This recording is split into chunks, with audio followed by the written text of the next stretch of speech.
Voltando aqui para os assuntos do Brasil, a gente fala agora sobre o julgamento no STF, sobre as regras da eleição que deve definir o governador do Rio de Janeiro.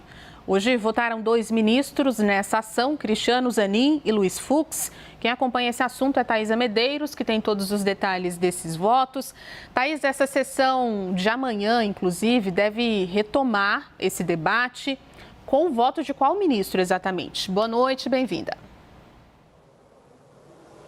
Oi, Ju, ótima noite a você e a todos. Retoma amanhã com o voto do ministro Flávio Dino. Portanto, hoje a gente teve os votos dos relatores, tanto da ADI quanto da reclamação, a ação direta de inconstitucionalidade e a reclamação apresentada pelo PSD. Então, os relatores Cristiano Zanin e Luiz Fux já votaram. Agora, os próximos a votar serão os ministros, Começando, então, pelo ministro Flávio Dino, amanhã na retomada dessa sessão. Por enquanto, então, o placar está em 1-1, abriu divergência aí em relação à modalidade de eleição, se vai ser direta ou indireta. Lembrando que a eleição direta significa que o povo vai às urnas, então uma eleição tradicional, e a eleição indireta seria com a escolha pelos deputados da ALERJ, Assembleia Legislativa do Rio de Janeiro. 70 deputados votariam, então, para esse mandato tampão do governo do estado do Rio de Janeiro. Quem votou a favor dessa segunda alternativa foi o ministro Luiz Fux, por entender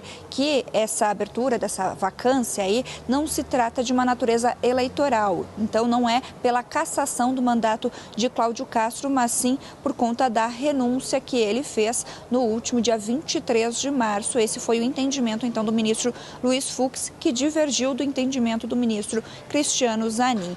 Luiz Fux, então, afasta a obrigatoriedade da realização de eleições diretas nesse momento e também ele citou a respeito da proximidade com as eleições de outubro. Esse ano é um ano eleitoral e, portanto, não haveria tempo hábil, na visão dele, para realizar essas duas eleições tradicionalmente, já com a eleição contando a de outubro, com essa vaga a partir do ano que vem. Então, esse mandato tampão, que seria até o final desse ano, teria que ser feito uma eleição de uma maneira muito imediata, o que para ele não é viável em termos de tempo mesmo, de calendário eleitoral. E aí, por outro lado, o ministro Cristiano Zanin votou pela eleição direta, ou seja, com voto popular. Ele entende que a vacância desse cargo tem natureza eleitoral e que a renúncia do ex-governador Cláudio Castro foi para evitar a cassação determinada pelo Tribunal Superior Eleitoral e não seria para concorrer aí à vaga do Senado, como ele havia alegado. Então, no entendimento do ministro Cristiano Zanin, deve ser feita uma eleição direta com